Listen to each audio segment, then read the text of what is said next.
Is I think the note that needs to be. Yes, we can.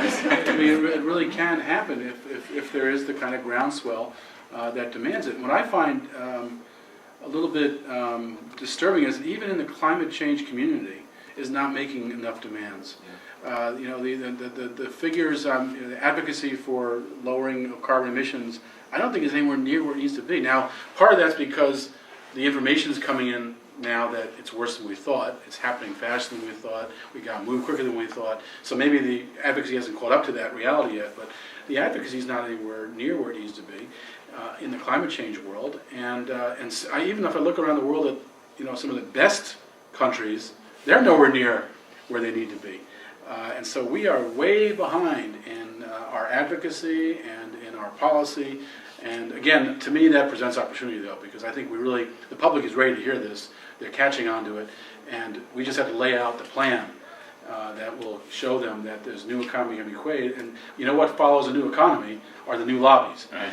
Unfortunately, it usually works that way. The money is where the lobbies come from. Mm-hmm. And so the promise of a new economy may help us to provide the alternative to the military-industrial complex. And I would say Friends of the Earth has been in the forefront of advocacy for tougher climate legislation that meets what the scientists say is required if we are to prevent runaway climate change. Right. And I think it's also not just about getting the emissions reductions right, but it's how you do it. It's yes, how you set up the system. Right. And so it's it's not just about doing anything that you can to reduce the emissions, but really thinking about how you do it. And that's true internationally, but it's also true domestically. So things like shifting, if you're really thinking about shifting the economy that massively and really getting us off of fossil fuels, well, how do you help the people who work in those industries? How do you get green jobs? How do you teach people how to do those jobs?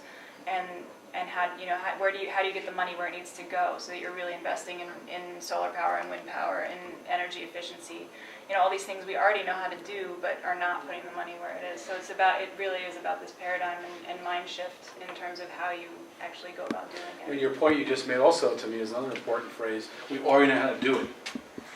That's what's interesting about this problem. Even though it's complicated and there's all sorts of trade-offs we got to think it through carefully, the answers are there. The answers exist, and so it really is a question of us putting our resources where the answers are, as opposed to putting our resources in the old approach to things. And so if we look back on this era 10 years from now or 20 years from now, and we haven't stepped up to the challenge, I think we can be accused of, look, the answers were in front of you and you didn't take them. On the other hand, we can look back 10, 20 years now, we can say we made the paradigm shift, right. The answers were there, we made them happen. And I think we can do that. In some ways, I think, 15 years ago, we started to make this shift. At the end of the Cold War, that's right. We really did address some of the new threats and pending threats. That was, right after the '91 Gulf War. So we had the whole issue about Iraq and stability in Iraq and whether Saddam Hussein was after weapons of mass destruction or not. We had a United Nations inspection team going on then.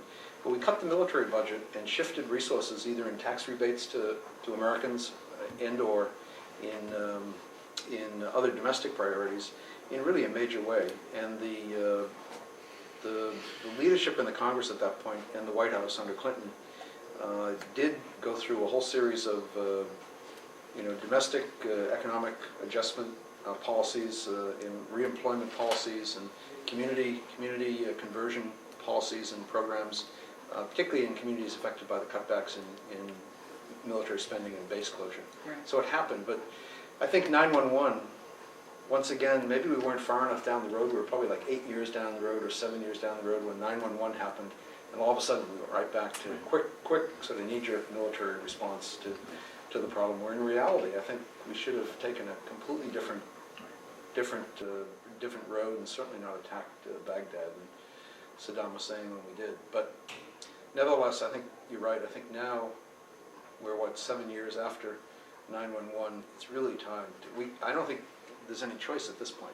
I think the military spending is so skewed, or federal spending is so skewed in this country, and the crisis in climate change is so skewed that we have no choice. We have to go back to where we began, probably in the early to mid-90s, and see if we can readdress all those issues.